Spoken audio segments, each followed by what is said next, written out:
Want more Gators Breakdown? Join Gators Breakdown Plus. Starting at $3 a month, get access to unique episodes, plus a blog, chat room, giveaways, shout-outs, and more. Gators Breakdown Plus is furthering the interaction with fans and listeners like you. Head to gatorsbreakdown.supportingcast.fm to join Gators Breakdown Plus today.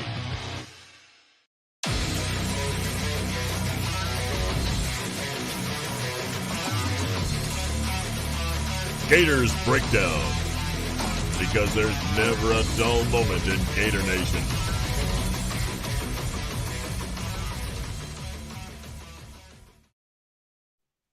The Gators Breakdown podcast is ready to go. I'm your host, David Waters, and you can find me on Twitter at GatorDave_SEC.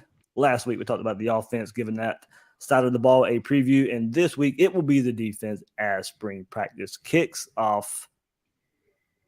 To help me break it all down, just like last week, Will Miles, co-host right here on Gators Breakdown. Find him on Twitter at WillMilesSEC. And once again, Nick Newsom joins us to go over this side of the ball as well. You can find both these guys at readandreaction.com and on Read Reaction YouTube. Guys, spring practice kicked off today. I'll do a separate episode about that later on tomorrow. But, trying to get through the roster one more time. Good conversation last week with the offense. We'll go around to the other side of the ball for defense, but a lot to look forward to. We finally have some football. Yeah, man, it's exciting. To be honest, this offseason's felt pretty short because of all the stuff that's been going on, and all the different things. We're gonna be to the spring game before we know it, and then we're gonna be to fall camp before we know it. It's nice, right? I mean, last year felt like a slog from the Cotton Bowl until with no access to spring, no spring game, and then waiting until kickoff in September. So this year we got some milestones along the way. So it feels like it's gone pretty fast, but never a dull moment in Gator Nation. But this week we've at least been able to take a little bit of a respite because the non-dull moments are all another sport, man. Yeah, that's right. That's right.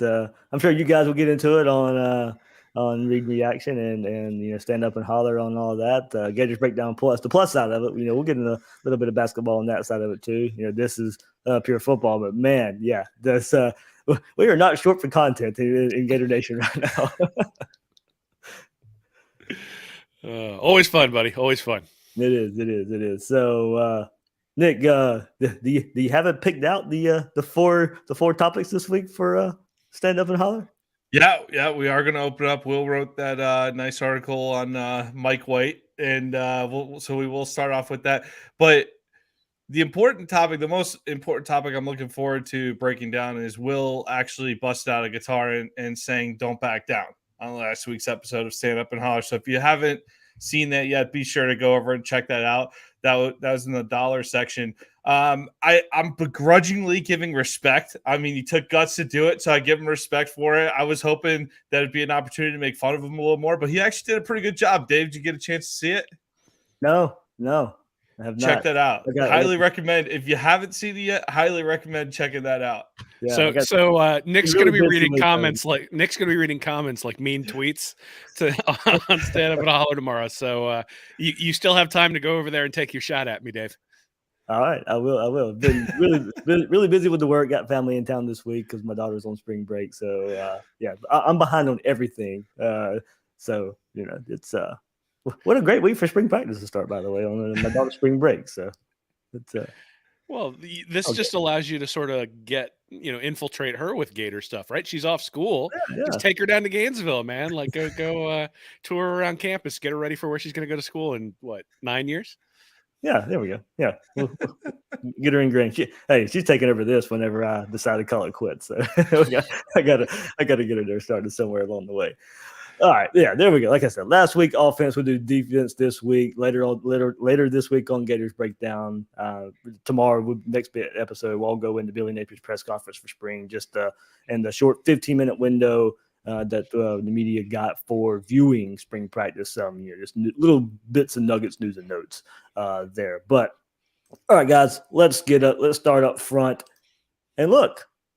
Start up right up front in the trenches. We talk about how big the trenches are for Florida and Will's harped on this back a few years ago about defensive tackle and how important it has to be in SEC football. We know that there. Florida really struggled there last year. Had to go get some transfers there. So look, I put it out on News4 Jack's top position battles for me. And look, this defensive tackle, besides Gervin Dexter, what else is there as far? Look, I'm not saying there's nobody there. We really just do not know. As I said, Florida really had to hit the transfer portal last year to get Valentino there, to get Newkirk and Truesdale, those guys. And, somewhat, so-so results. Florida needed them at least for body count at the position. Gervin Dexter's played since he was a true freshman. This is a huge question of who is going to play behind him, who's going to give him some depth, who's going to line up beside him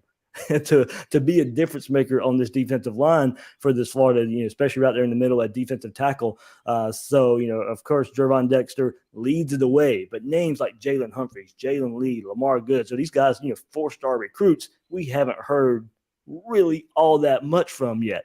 Desmond Watson, who was a true freshman last year, wowed in high school camps about his size and his athleticism for his size, is probably the biggest name, but even bigger than Humphreys, Lee, and Good, just because of what he was able to do in high school camps and the videos that we saw, and then him being on the field last year in spring practice and getting on the field as well. But guys, I put a star beside him, and all the early enrollees. Florida's 3 early enrollees for this class were all on the defensive side of the ball. We're starting up front just because of us not being able to really see and hear much from Humphreys, Lee, and Goods. Perhaps an early enrollee like Chris McClellan can go in and make an immediate impact to get on the field as an early enrollee. Yeah, I mean, so obviously Gervon Dexter is where you start, right? I mean, that's the place where you say, okay, this is a guy who has a lot of experience. As long as he can stay healthy, he's got the pedigree. I think he's going to be okay. The question is, who's going to be beside him? And there's a pretty decent selection of guys there that you can think of who might, but nobody who jumps out. And you mentioned the transfers. I mean, I'm thinking back to, what was it, 2018, when Tadarius Slayton and Elijah Conliffe were supposed to be the guys who took over defensive tackle. They lasted for 2 games before Adam Schuler and Kyrie Campbell were in on the road against Tennessee. And pretty much from then on, it's been transfers and stopgaps and, trying to put duct tape over the hole in the dam ever since. And they're finally not doing that this year, at least not yet. Right. Now, maybe they do after spring practice when they see what they have and have to go out and get some people. But this is not, these are homegrown people. Now we'll see whether these guys end up being able to grow into anything more than just depth. But, McClellan, I think, is the guy we all look at. He's somebody who committed to Florida before he even knew who the coach was. In fact, I was on stage at the Quarterback Club. Nick was there with me, and Pat Dooley asked me, how'd somebody commit without a coach being there? I'm like, well, I don't know. I guess being without a coach is better than having a head coach when it comes to some of the recruiting we've had in Florida. But I guess my point is he's wanted to be a Gator for a really long time, right? You're not committing when there's no coach. I mean, you've got some promises about who might come in, but you're not committing. You're not all into a program like that unless that's where you want to be. And so the early enrollee is going to help him get playing time. And to be honest, I think the coaching transition is going to help too, because there's no preconceived notions about anybody on the field. And there's really not any tape to speak of to look at these guys specifically, except for Dexter. And so it's going to be what they put on the practice field. And so that's why I think McClellan probably has a shot to step up. The problem is defensive tackle is not a place where you typically see true freshmen in the SEC be outstanding. If you're putting true freshmen there at defensive tackle, it usually means you're going to have some issues. And with some of the issues Florida had against the run last year, that would be, I think it would be a bad sign if McClellan is starting at least day one. I think it would be a good sign if he's working his way in there, 5th, 6th game of the year. But, if he's starting right away, I think that might be an issue. Yeah, Nick, I mean, as I said, going and looking at it, it's just, like I said, you look at it and you look at the recruiting profiles of these guys were 4 stars. If you go and look at the names there, and I'll bring them up one more time, but you have Jalen Lee, Jalen Humphreys, Lamar Goods, and those were guys that have a recruiting profile. It just taken. And look, it's the defensive tackle in the SEC. Look, as Will's kind of saying, it's not easy to come in and play right away. And those guys have dealt with some injuries. They've dealt with their own issues as well. That does play into this of why they didn't get on the field earlier in their career. I mean, look, Gervon Dexter is a 5-star. I mean, if anybody's going to, play as a young guy, and look, and he was kind of forced in that role in 2020 as well because of Kyrie Campbell. We didn't know his status going into that season as well. He was kind of forced, maybe thrown out there before he even needed to be. But of course, if you want somebody thrown out there, it's going to be a 5-star guy who, has their recruiting profile. These guys have good recruiting profiles as well, just have not been able to be on the field as much. Yeah, and Dave, you're a Jacksonville guy, so you can relate. I've been watching the Jacksonville Jaguars throw a lot of money around in free agency the last couple of days. And I was talking about it this morning with a buddy of mine, and every conversation centered around, well, if this guy can reach his potential, and this guy can reach his potential, and that guy can reach his potential. And when you get into too many of those conversations, it's probably not going to happen. So it gets a little worrisome. And that's what I worry about in terms of the depth. You guys talked about Dexter. Obviously, the guy's got the total package, the background, the size, the speed, the 5-star prospect coming in. And you saw him step up 9 tackles against Alabama last year, including a sack, and 51 tackles overall in the season last year. That's a monster number for that position. So he's active, he's involved. You saw him take over. I mean, you even go back and look at the Gasparilla Bowl. He'll make his mistakes, and maybe he'll be too aggressive in some spots, but he was just throwing guys around. So this guy is just, that's your anchor of your defense right there. No questions asked. We still need it. He still can get to another gear, though. And that's what, if you're talking about Florida returning to the level that we all want to see, Dexter, we said this going into 2022 or 2021 as well. This guy's the key. This guy is absolutely the key to the defense. He could set the tone up front. Who else is going to help him up front there? You mentioned McClellan coming in, having a shot potentially. Yeah, everyone's got a shot. Wide open competition. The guy I would love to see is big Desmond Watson. Love seeing him in there. But I question whether or not his conditioning is going to, make him a little bit of a liability at times. So you might get him for spurts, but you might not get him. You're not going to be able to count on him throughout the entire game like you would with Dexter. So you're going to have you need it from other directions too.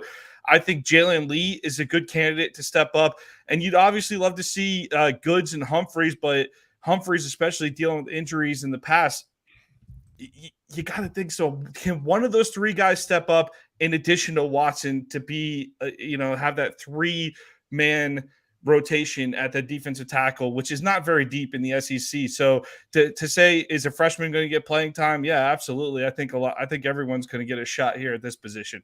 Yeah, and good on McClellan too for being that early enrollee at this position because of all the questions. I mean, he really could. By the time we get out of spring or going in the fall through some more conditioning as well, he really could assert himself into this rotation as well, just because of the question. I mean, hopefully it's not questions. Hopefully I'm raising these. The biggest question is just, all right, well, there are bodies. Just who is it going to be? Hopefully you can rely on these. As I said, these guys have the recruiting profile. Maybe it doesn't matter who it is.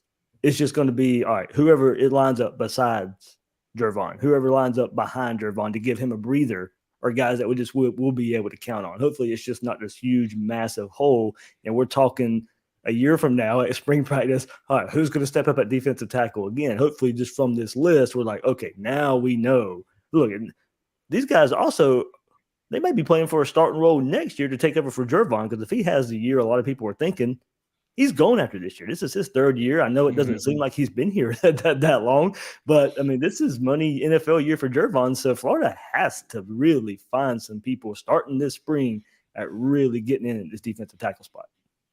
Yeah, well, I mean, that's sort of always the case, right? I mean, it's a line of scrimmage league. You're going to have to bring in those guys repeatedly year after year after year. And that's one of the issues when you start looking back, right? I mean, you got Dante Zanders back in the 2018 class. You got Lloyd Summerall. Or I'm sorry, you've got you got Dante Sanders, then you got Jalen Humphreys from that 2019 class, and then you've got Goods, Dexter, and Lee from that 2020 class. You don't necessarily expect the Goods and Lee to be guys who would have stepped up before this year.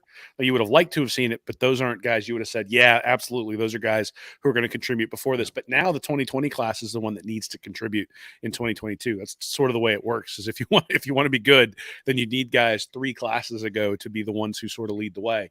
So that's good news for Dexter, right? I mean, he's sort of coming into that prime year where you would expect him to succeed.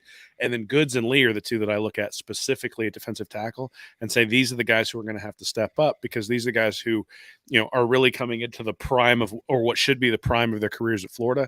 And those are the guys you're going to rely on. If you're relying on McClellan or Lyons, or even in some respects, Thomas and Watson, I like Desmond Watson. I like what he brings. But if you're relying on him, I think that's a year early.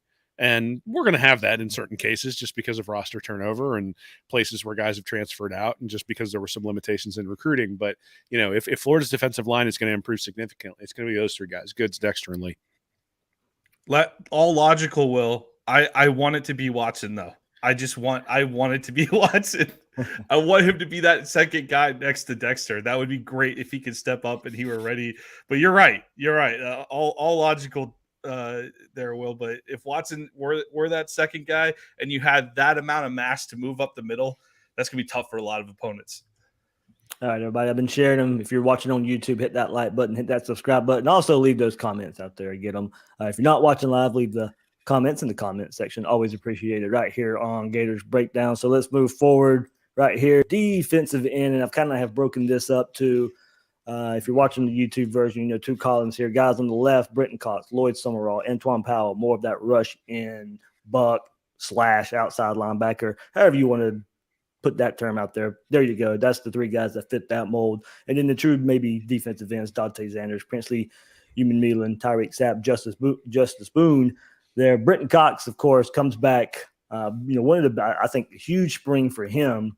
First of all, he's healthy. So going through a spring that's healthy now. He played injured all last season. But look, he does. Last year he did prove he could be an effective pass rusher. Now it's time, last chance, last go around to put it all together. Become that well-rounded defensive end, buck hybrid there to set the edge in the run game. Be more of a support in the run game. That's the next step. We need to see Brenton Cox on a more consistent level. But then also, Chris Bogle transfers away. So now a big spring for Lloyd Summerall and Antoine Powell to step up and prove that they can be on the field with Cox, or when Cox needs a breather, when he's not out on the field, or become an effective pass rusher themselves. We saw some nice, I think, hits from Antoine Powell last year in little spurts there for him. So I think probably the lead candidate to maybe back up Brenton Cox just a bit too. But of course, I think Princely Human Meelan, another player, a young player that we're excited to see, who probably should get some more playing time now. Another huge spring for him to prove that he can be out on the field. And younger guys, Tyreek Sapp, Justice Boone. So I think you look at Cox, Human Meelan to maybe, start the discussion here, guys that will probably be on the field more so than these other guys. But it is time for a Powell and a Summerall and a Sapp for those guys to get on the field a bit more. And this spring is really going to bring it out. If those guys are going to contribute, all right, we need to hear those guys when we hit the spring game in just a month from now. Those are the guys, I think we'll be looking for. I mean, we mostly know what we're going to get out of Brenton Cox. And if he's going to improve his game to be a better support in the run defense, we're not really going to see that in the spring game. We're not going to know that answer in the spring game, but that's what he needs to be working on these next 4 weeks.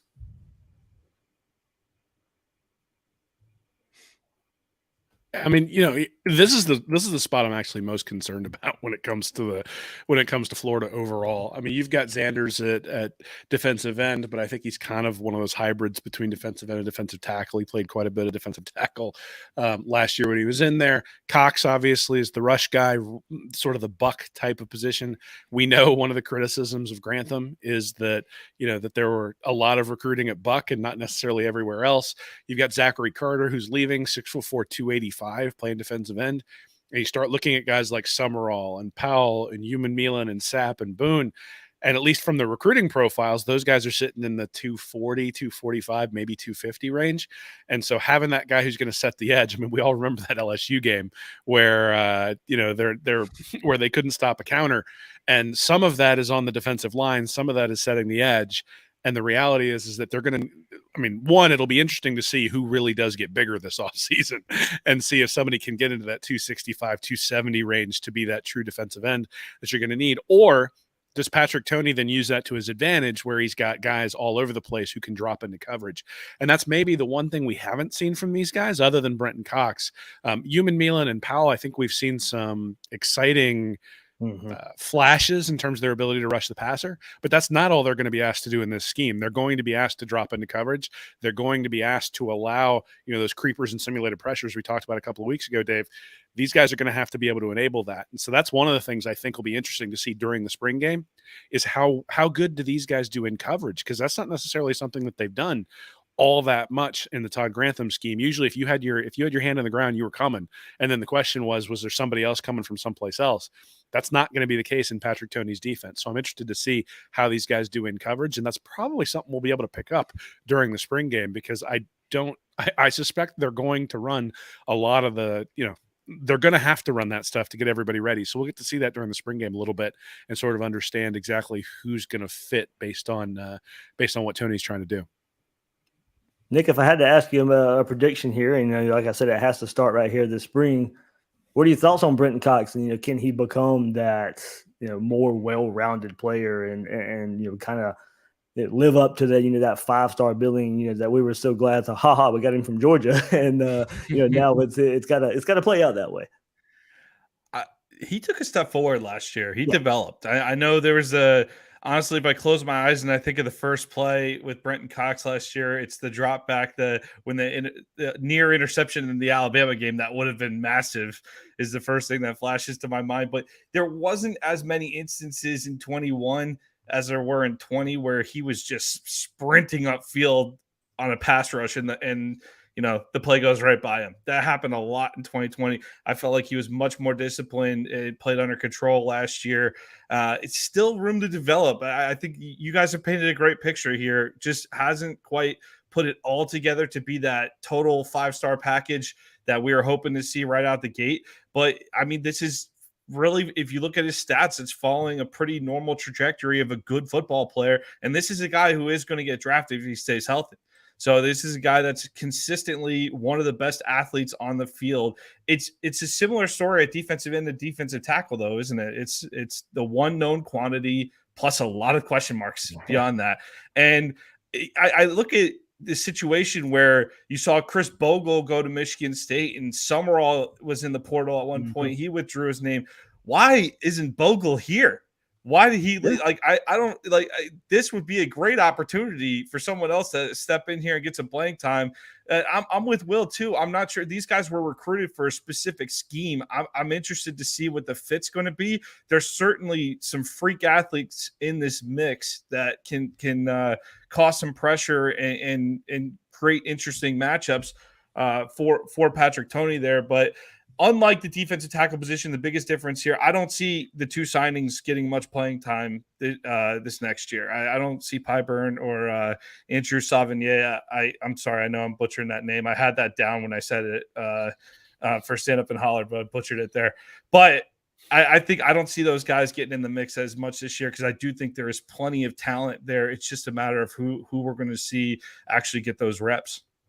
Yeah, I agree. I think this spring, the guys we listed, that guys are going through spring. I think that puts them well ahead of those guys that you mentioned as well. So I don't, as you said, I think it's names we haven't necessarily got to say. As you said, it's one proven guy and a bunch of right now just names. But I do think enough experience and then experience in Toney's defense this spring, I think definitely puts us a gap ahead of the true freshmen that'll be coming in the fall. But look, I think now when we move forward to linebacker a bit too, as we said, when the way Todd Grantham recruited, look, DeJuan Black was also a guy. Okay, where's he going to fit? Is he going to be a bug? Is he going to be linebacker? Is he going to be a nickel star? He had that profile. You didn't really know where you were going to stick him all too often. Chief Borders is now somebody who also kind of maybe been practicing at that outside linebacker spot when spring practice kicks off. So some of these guys can be interchangeable in the buck outside linebacker, whatever they're going to ask them to do kind of type. And some of these guys will be interchangeable from that rush defensive end / outside linebacker buck. So some of these guys that went now as we turn the page to linebacker, you kind of throw their name into that mix as well. But the big story here, Ventrell Miller coming back, he's more than likely going to have one spot locked up at the linebacker position. And you could tell Florida missed him a lot. Well, Florida missed his physicality a lot last year. Florida missed his leadership a lot last year as well when things were going pretty bad on defense, especially when we saw LSU and South Carolina run up and down the field on Florida. Ventrell Miller, look, while not the superstar, was definitely missed in this Gator defense last year. Amari Burney comes back for one more season. I think we'd like to see, maybe some of the younger guys surpass him. Look, we don't know, though. In the new defense, maybe they unlock something. He's going to be a contributor. He's going to be a player on this defense. He's coming back.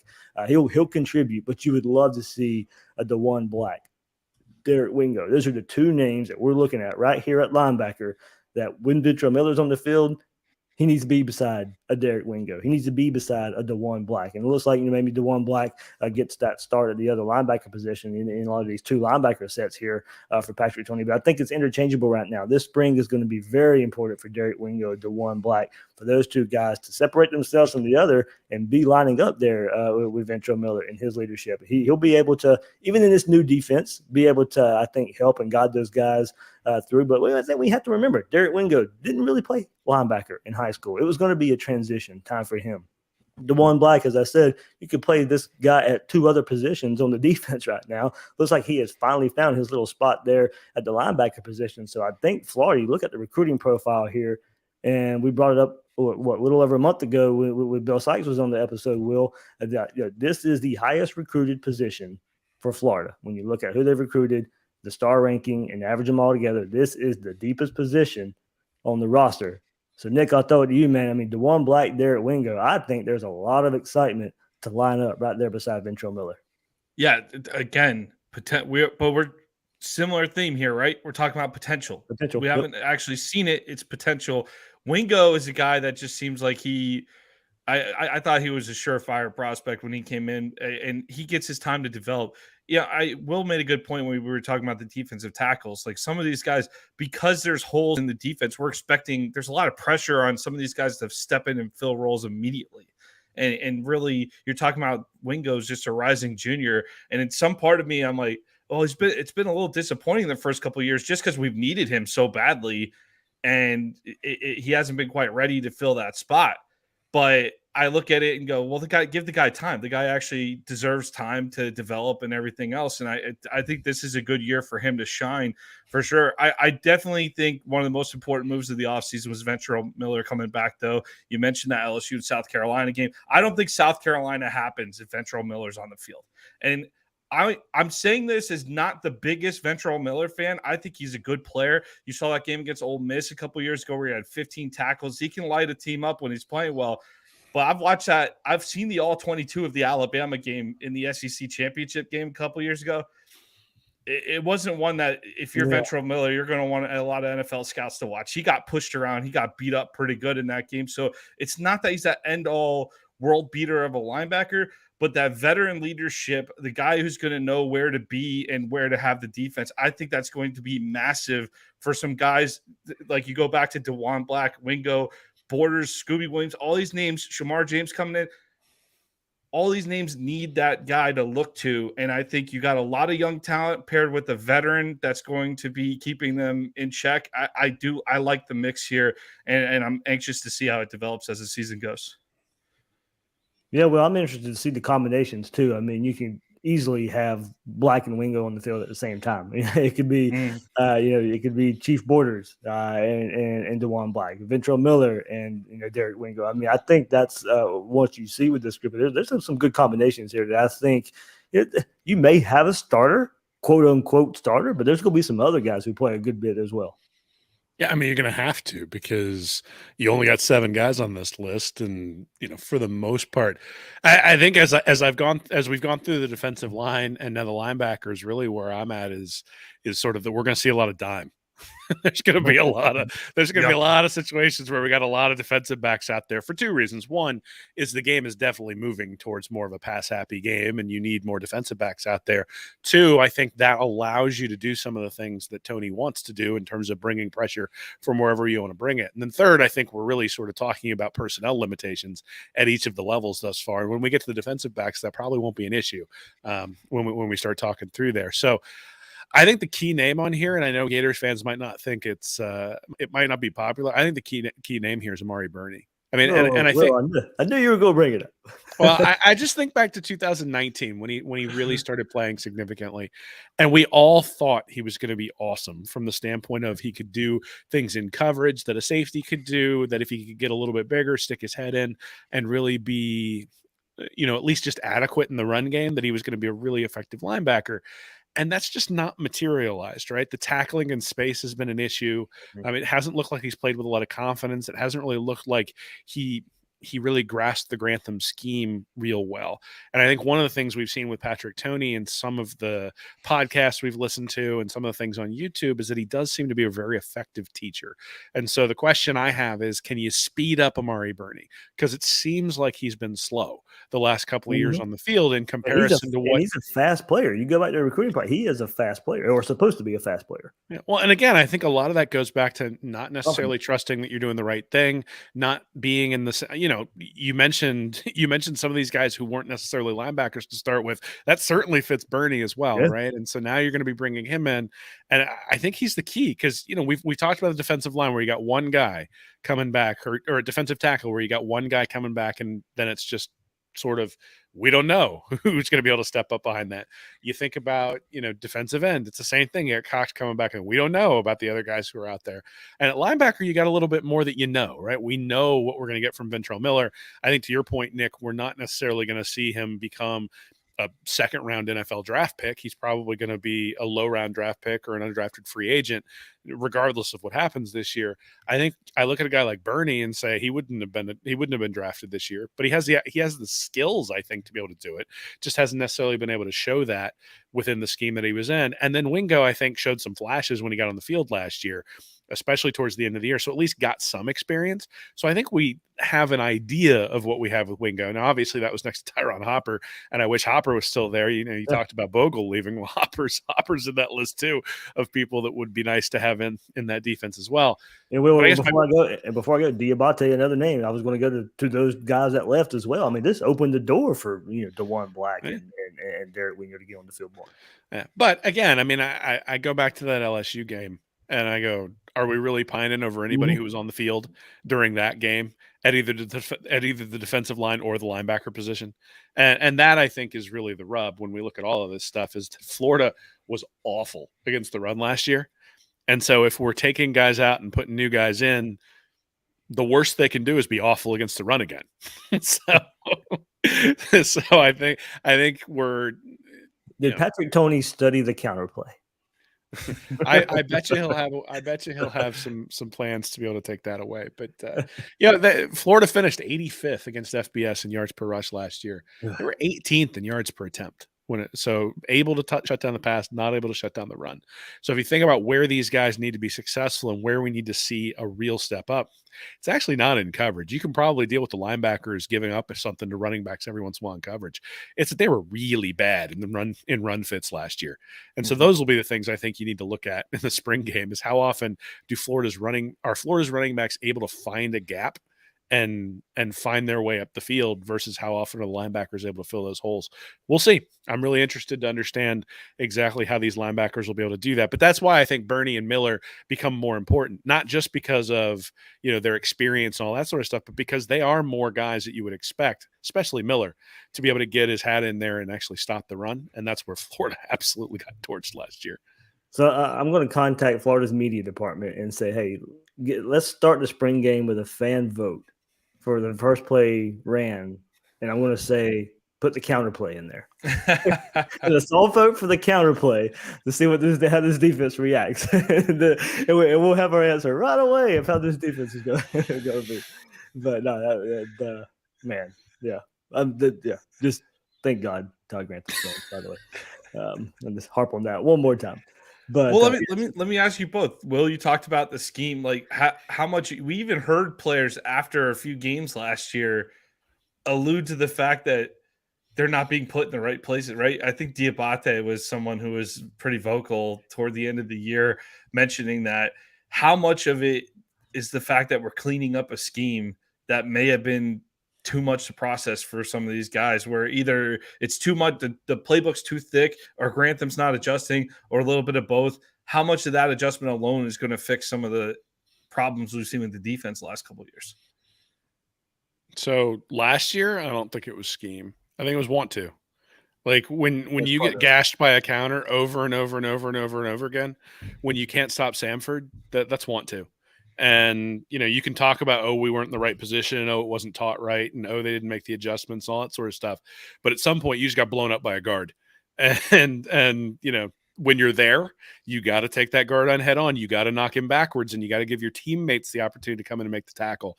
And how often did we see gang tackling last year on the defensive side of the ball where a guy got held up and 3 or 4 other guys found their way over? I think those are the things that you're going to look for early on is, maybe there will be some guys who are less talented than Tyron Hopper and Diabate. But are we going to get when there's an opportunity, when that guard comes around on the counter and you have to take him onto the hole to make the running back stop or cut or adjust or give your defensive end time to catch up? Are you going to be able to stop it? Are you going to do that? Same thing with the defensive end position. I mean, the sacks are nice for Cox, but I think there have been multiple instances. The A&M game a couple of years ago is the one that really jumps to mind where, you're coming too fast off the edge and you're able to run in behind it. And essentially you run yourself out of the running play because of that. Same type of thing.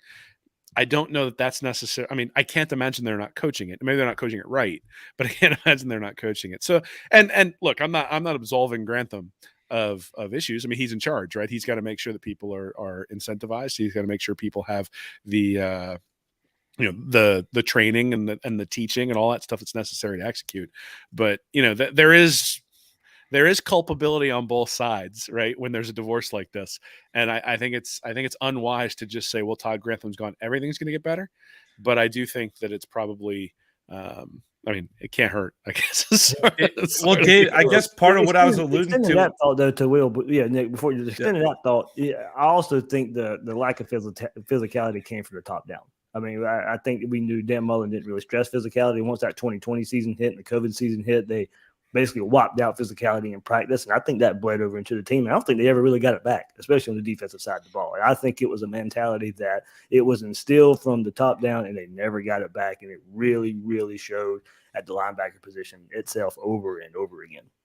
Well, we didn't see it as much in 21 as we did in 20, but just the amount of blown coverages in 2020 that were wide. Like, I guess that's where I looked at it from a scheme perspective. Like last year, they did seem to clean that up a little bit last year, but you had some guys with some more experience too back there. But I'd love to see, you mentioned playing fast this year. Will, that's the biggest change you'd like to see out of this defense, is just a fast physical effort every single week. Yeah, they cleaned up the defensive backs the defensive backfield pretty well last year. I think 18th against the pass yards per attempt. They were 39th overall in yards per play, but 85th against the run. That's the place that you're going to make hay. I think the defensive backfield. Now, obviously, you're losing. Well, we'll get there, but I think that's when you think about where the defense really struggled. It was physicality at the line of scrimmage, and then the idea that, look, I don't like Grantham's schemes. I think they're outdated. I think they have some issues. At the same time, when your defensive line doesn't win, you got to bring linebackers. And when your defensive line and linebackers don't win, you're going to get torched.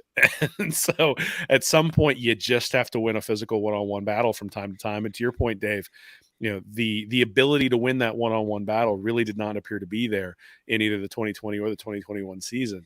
And so, look, I think there's culpability on both sides, but I think, the reality is that change from the top down should help. And, the guys we've cited who've left, they left for a reason. Now, whether that was because they thought they had better playing time someplace else, or whether it was because they didn't want to be coached in the way that these guys are going to coach them, time will tell. But again, when you're 85th against the run and you're getting gashed on counters all the time, I'm not weeping that there are people who decided to leave. Like, what are we, like, we're losing some potential with those guys, but it's not as though they were, if we were 13th against the run and we were getting torched in the defensive backfield, I'd be upset the linebackers left. But it's the complete opposite. I think it's interesting when you look at the statistics that, I think we saw the potential. We wanted those young guys to play. We're like, hey, they're out there, good. We're finally starting to see some flashes, but those flashes weren't turning into anything that actually stopped the opposition last year. Yeah, I think we like the promise of Hopper and Wingo there in the bowl game there versus UCF. But yeah, I mean, I think Hopper was somebody I was ready to see get developed in a new system as well. But we won't get that chance. Hopefully, it is somebody like DeJuan Black, Derek Wingo, stepping up to get more play and time there. So, all right, you guys teased it, and plenty to discuss there in the defensive backfield, and probably the funnest battle may be that number 2 spot at cornerback, because I think we all probably are just ready to write with a Sharpie Jason Marshall, cornerback 1, already taking over for Kyle Elam, his way to the NFL draft, and Jason Marshall just basically stepping up, taking over for him. But then you look on the other side of the field, and you bring in Georgia transfer Jalen Kimber and Jaden Hill coming back from injury. Now, Kimber's coming back from injury as well to his shoulder. Jaden Hill coming back he was at practice with a knee brace today. He's going to be limited probably somewhat, just a little bit as well. But Avery Helm got a lot of playing time as well last year. Now, I did, some of these guys, you just do wonder, even in the new system, they can play corner or they go play safety. Nickel can come into the equation here as well. So Jadarius Perkins, he played more nickel last year, threw him in here instead of safety. Kamar Wilcoxon will also come back, a young, highly touted recruit. He bounces back from injury, hopefully, this year as well. Devin Moore, one of the highest rated recruits in Florida's class, early enrollee. He'll be thrown into this battle as well. But Jason Marshall, CB1. But whoever is cornerback 2 for Florida, I feel pretty confident in saying, hey, look, Florida is going to have a good CB1 in Jason Marshall. And whoever wins the battle out of Kimber, Hill, Helm, that's your 3 guys leading into the battle here of that second cornerback spot. Florida's going to have a good starting duo back there in the secondary. And I think we can sit here and say, and look at these names too, they're going to have some good depth back here too. So when Florida goes nickel, Florida goes dime, I like the potential. Potential is a scary word. We keep throwing it around here all night long. But I think from what we've seen here so far, these guys have been on the field. They've produced. I think we can feel pretty comfortable in CB1, CB2, CB3, CB4 for Florida when they hit the field. Yeah, this is one of those where you look at it and, again, say, where did we have experience? Certainly not on the defensive line, a little bit more at linebacker. This is where I look, Jadon Hill's played significant snaps. Perkins, significant snaps. Helm, significant snaps. Wilcoxon, a little bit. Marshall, significant snaps. So then you look at Kimber, Young, and Moore, and those are the guys who are sort of working their way in. Kimber has the pedigree. Didn't really play that much at Georgia. I think he was going to be a starter last year until he was injured, but so you got a guy who was competing for a starting job on the best defense in the country. Yeah. And then you've got these other guys who've got a bunch of experience. And then you've got Marshall, who not only has the pedigree, but also had a pretty good year last year. So yeah, the idea is he's going to slide over into that Kyle Elam role, just shut down one side of the field. And then you're going to have these other guys who can slide in on the other side. I think we forget how good Jadon Hill was a couple years ago because the defense was so bad. But there were other issues on the defensive backfield that weren't necessarily the starting quarterbacks or cornerbacks. So I like Jadon Hill a lot. I really thought he was somebody who should have gotten more playing time back in 2020. And, unfortunately had the injury last year. So I'm really looking forward to it. I know Helm struggled a little bit last year, especially early in the year, but started to get better throughout the year. Well, and I already cited it, right? They were 18th in yards per attempt last year and in yards per attempt surrendered. That's significant when you start thinking about, okay, where are they going to be able to excel? And, one of the places they were able to excel last year was through the air. Now, Kyle Elam's big, he's going to be a first-round corner. So it's not as though those are small shoes to fill. And with Elam and Marshall out there, I think you probably had a better cornerback tandem than Marshall and anybody else you're going to have out there this year. So that is something to take into account. But there's a lot of experience here, a lot of people who know what good quarterback play looks like. And it's not as though Elam was 100% last year for a lot of the season. And so these guys got a lot of playing time, a lot of reps. And I think, this is going to be one of those things where we look at this unit and say, this is the strength. And this is also a place where Florida can suffer an injury and still survive. And some of the places we've been in before, some of these position groupings we've gone through, that's maybe my biggest concern is, Gravon Dexter goes down with an injury. What in the world is happening at defensive tackle, right? Yeah. Brenton Cox goes down with an injury. What are we doing on the defensive line? Ventrell Miller goes down again with an injury. We saw last year what happened when he went down with an injury in terms of leadership and just being able to stand up against the running game. I think this is a position in safety when we get to it is a position where Florida would be able to maintain itself through an injury. And that kind of depth is important when it's also the strength of your defense. Nick, man, what did I do to myself? I buried the lead here. I noticed all these names, And I buried that. Hey, these big names here, they're going to be coached by Corey Raymond coming in from LSU. On top of the experience. So, yeah, I mean, and the safeties, we got some nice safeties coming in too to back up a strong cornerback room too. So the secondary is a spot, like we said a few minutes ago, total vulnerability in 2020 has now become the thing you look at and you feel the best about going into this season. Marshall really stepped in admirably last year. It's always tough to come in as a true freshman, not only to start, but to hold your own against SEC play. I thought he had a nice season. You didn't hear too much negativity around him in terms of he wasn't getting beat, not a lot of dumb mistakes for a young kid or anything like that. Just was steady performer the whole year. I like to think that Kimber is going to be that guy that steps in and starts with him. That was a huge get in the transfer portal by Billy Napier. But like Will said, the difference between corner, this isn't the one guy in the bunch of question marks like we talk about the other positions. This is, even though some of these guys, Hill got injured, Perkins, okay at times last year, not so good at times last year. Helm had some solid moments. We haven't seen a ton from Pouncey yet, but they've at least been on the field, and we've seen a little bit from a lot of these guys to the point where you feel pretty solid about the cornerback position heading into 2022. Yeah, I think throwing in Corey Raymond, throwing in these names, I think the question becomes how good. I think these guys are going to be good, and this is, we'll get into safety too. There's a lot of names there that you can throw in to the mix there as well. But I think now, throwing Corey Raymond into the mix, his pedigree, with what he did at LSU, I think now the question really just becomes how good these guys are going to be. And look, I'm not ready to say DBU is back. We got to go out there and see that for Florida. But you're looking at this to be the first step, the first year that you can come back and say, all right, Florida's defensive backfield is back. It's they're not DBU yet, but they're on their way back, because for Florida to get DBU back after what we've seen the last couple of years, we're going to need to see a couple of years of improved defensive back play to start that conversation again. But I think it starts this year, and I think Florida takes a big step back at that cornerback position to go along and say that. Well, we'll find out early with that matchup with Tennessee. Tennessee's going to be throwing the ball around. Yep.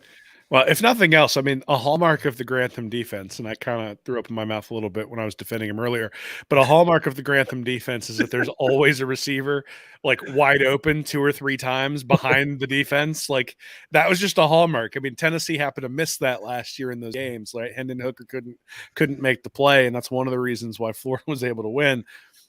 If they eliminate that, based on what they were already able to do last year, I'm actually pretty bullish in terms of what this defense can do, at least from the against the pass, and what they can do there. Just because, again, if you can eliminate just the giant mistakes, then I think that this defense has an opportunity to be pretty good because of the guys they have at corner and the guys we're going to get into at safety. Which cornerback jumped up and down the highest, saying, "Yeah, I don't have to blitz all the way from Lake City anymore."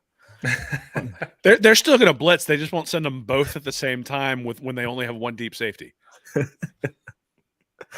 look, and I think we are interested in seeing how Tony Raymond together. How much this defense changes? How much more does Florida play press man? How hopefully we don't see it's 3rd and 4 and the DBs are 8 yards off. Those are things. Hopefully in the spring we see a little more aggressiveness in the DBs and the cornerbacks, and playing more man press. Because look, we talk about these names here. These are athletic guys. These are guys with high recruiting profiles. These are guys who should be able to be, when you think of a Florida defensive backfield, guys that can go out there and go play man-to-man coverage when they need to. Of course, you don't play man-to-man every play and all that, but when you need to go play man, when you need to go man up, when you need to go shut somebody down, that they have the ability to do that.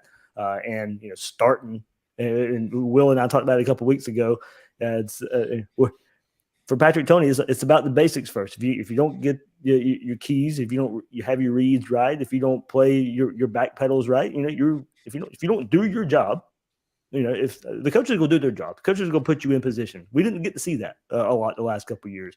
That's going to change this year. It's going to be more on these players now, hopefully, to pick up and get a hold of this new scheme and get in there and make a difference with the transition to this new Patrick Toney defense. So All right, cornerback right there, safety right here. Trey Dean comes back, will be a big cog back there in the secondary. I think you probably come back, spring practice starts, Trey Dean, Rashad Torrance, you probably pencil in as the starters there at safety. But I don't, maybe have that eraser handy just a little bit. I think those are your starters, and I think those are your starters through spring and going into fall camp too. But I wouldn't count down a Mordecai McDaniel, who got to play some last year, Donovan McMillan, who has just great size potential there for safety. I think to become a pretty good player back there. Kamari Wilson, one of the other rollees, the highest rated player in Florida's class, coming in, being a part of this safety rotation. I think he can. There's some names here. Throw in Corey Collier as well, of somebody, a highly recruited guy we didn't hear much about so far in his early career, but Kamari Wilson is somebody I think who can show up on campus, going there and making an immediate impact as an early enrollee. I think safety is a position I think that can happen, but I do think right now I'll pencil in Trey Dean, I'll pencil in Rashad Torrance, but I think there are some openings there from the play we saw last year, in dealing with those guys. That a guy like Mordecai McDaniel, Donovan McMillan, and even a young Kamari Wilson can come in and maybe make an impact there, Nick. Yeah, absolutely. I will say I was looking at, you mentioned Rashad Torrance. I was looking through his stats earlier.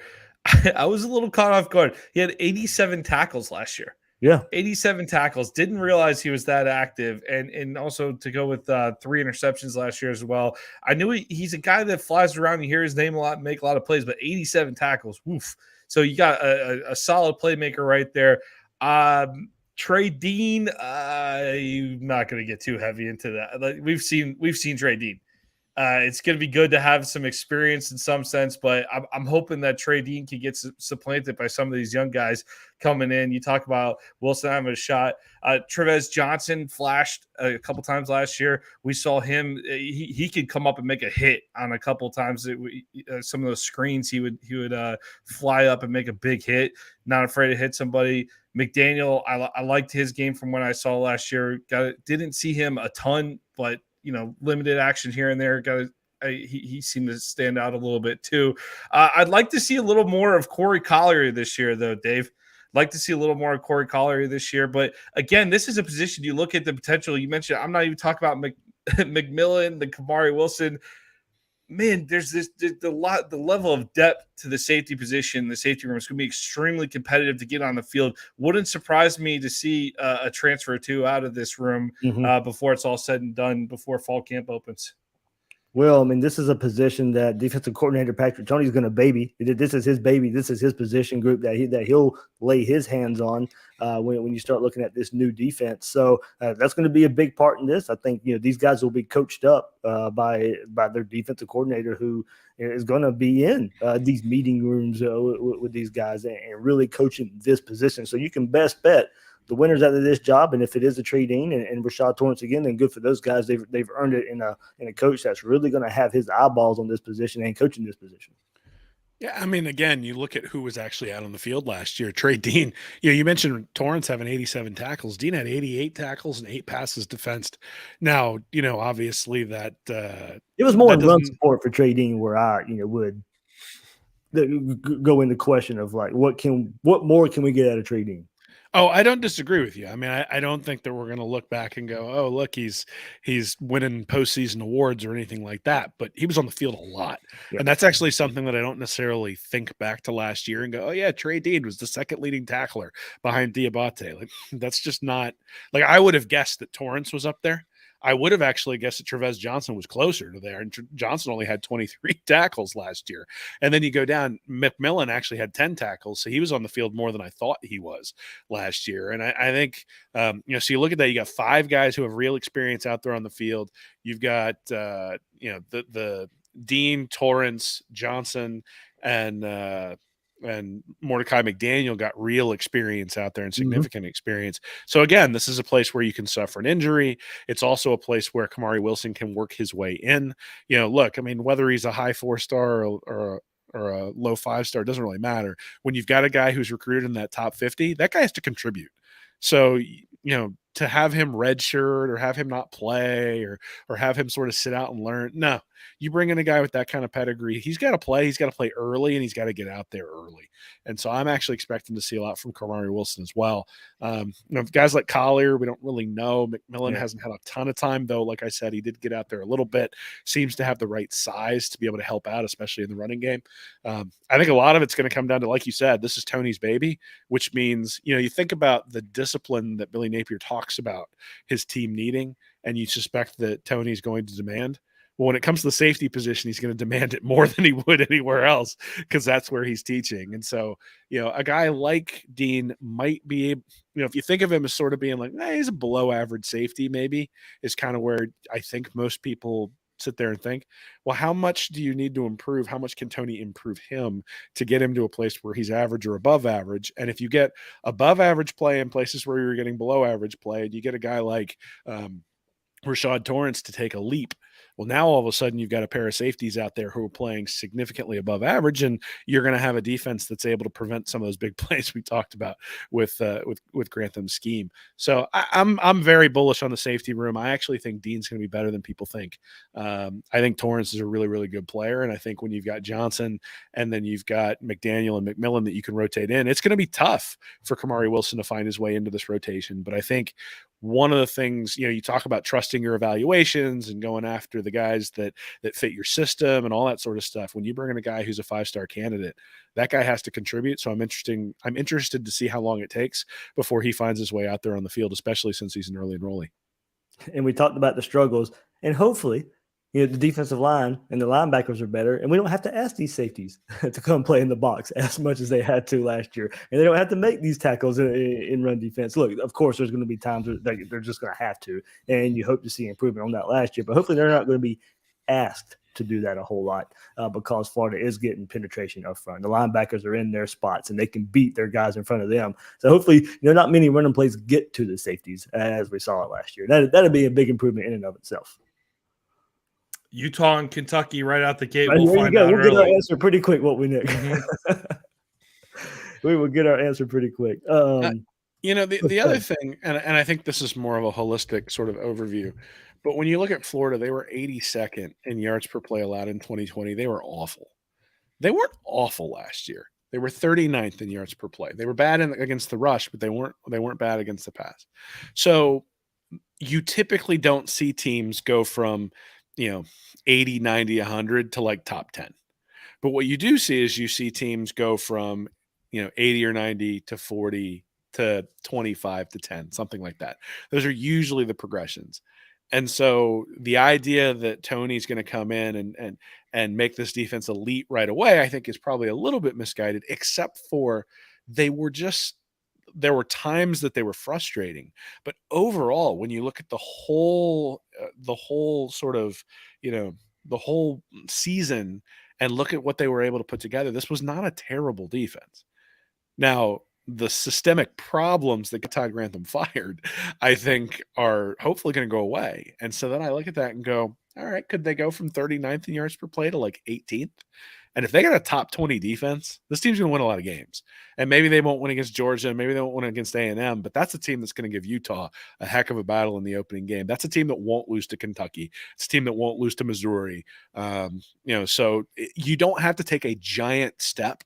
There doesn't have to be like the step change improvement at every position in order to see a defense that's going to be competitive. I think that's the place where I sort of have some hope for this defense in particular. I think we sort of talked and nitpicked, and maybe not nitpicked, but pointed out the holes and pointed out depth issues and pointed out all those sorts of things. But when you look at it holistically, they don't have a long way to go from where they were last year to where they need to go this year to really be a really good unit. Whether they can get to elite or not is a completely different story, but I think they could be a really good unit. I think they can absolutely be a top 20 or a top 25 defense. And if that's the case, then I think we're going to be pretty happy with the way the team looks this year, especially when they're playing sort of the lesser teams in the SEC East. Those won't be close games where, we're worried about whether they're going to win, at least not because of the defensive side of the ball. We'll see what happens on the offensive side of the ball, but I think the defense is going to be able to actually carry its weight, which should be good for both team morale and sort of fan morale as well, right? That we'll see the progress on the defensive side of the ball and actually know that we can get a stop every once in a while.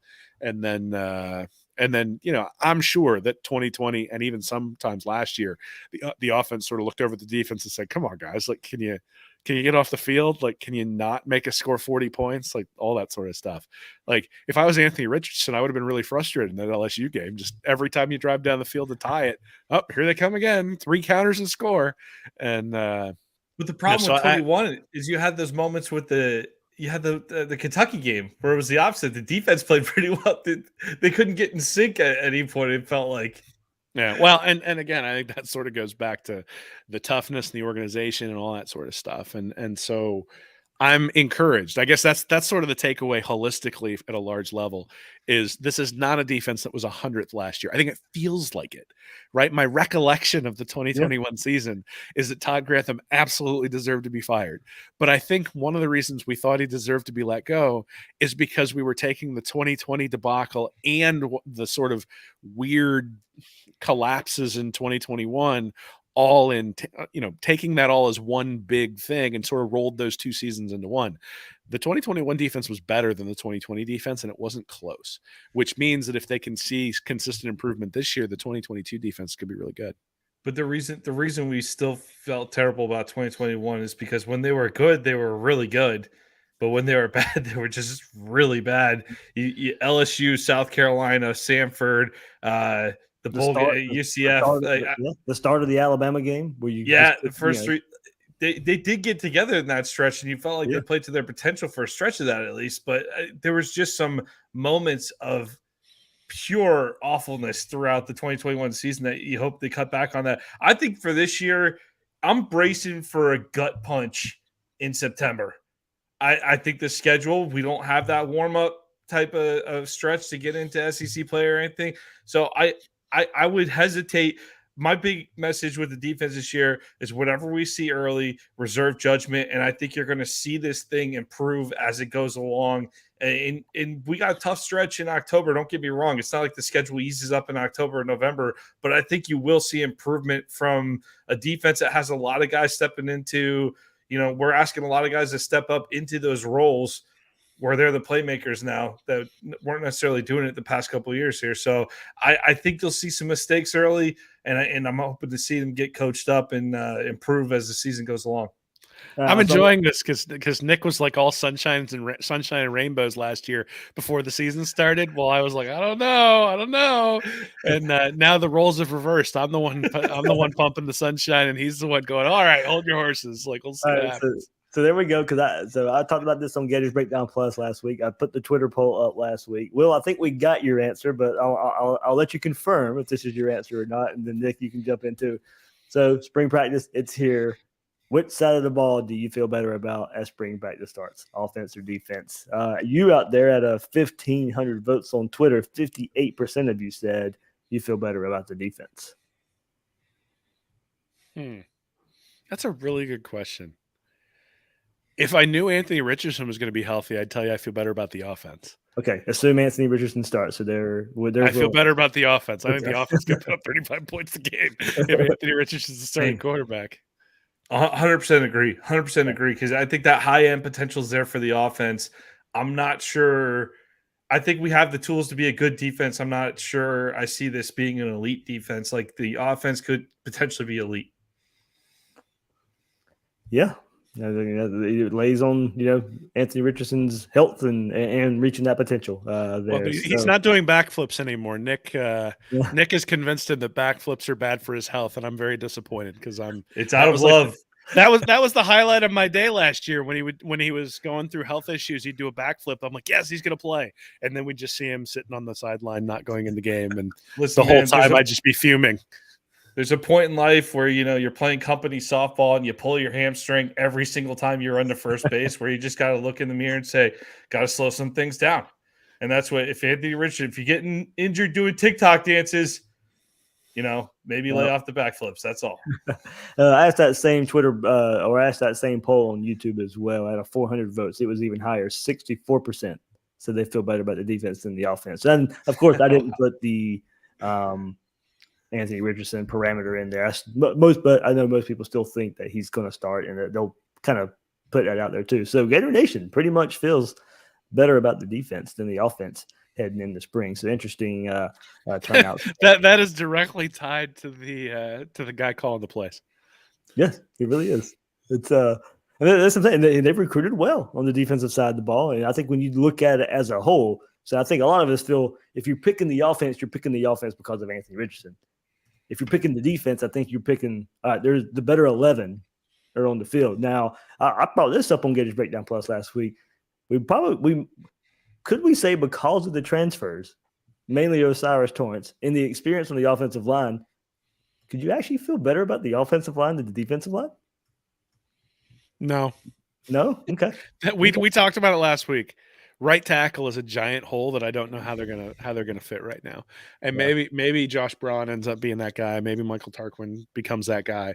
But as of right now, right tackle has been a area of consternation. Right guard's been an area of consternation. I know Torrance has a good profile and has been an effective player in Napier's schemes, but I feel like we were saying the same thing about Stuart Reese 2 years ago, right? He knows Dan Mullen's offense. He's going to slide right into guard. It'll be no problem at all. And then all of a sudden, I don't think Stuart Reese had the NFL draft profile. Well, I would agree with that, but all the same arguments. You're right. He's a guard. He knows Mullen's system. Like he'll just slide right in. It'll be plug and play. Yep. And it turns out the continuity matters on the offensive line. And there's not a lot of continuity here when it comes to bringing in these guys to plug holes. And so if Cameron Waits is playing right tackle, I don't know whether that's a good thing or a bad thing, but that to me, that right side of the offensive line that has been much maligned and was better last year, but was not great, I think is something that we need to see, or I'm going to need to see before I say the offensive line's better than the defensive line.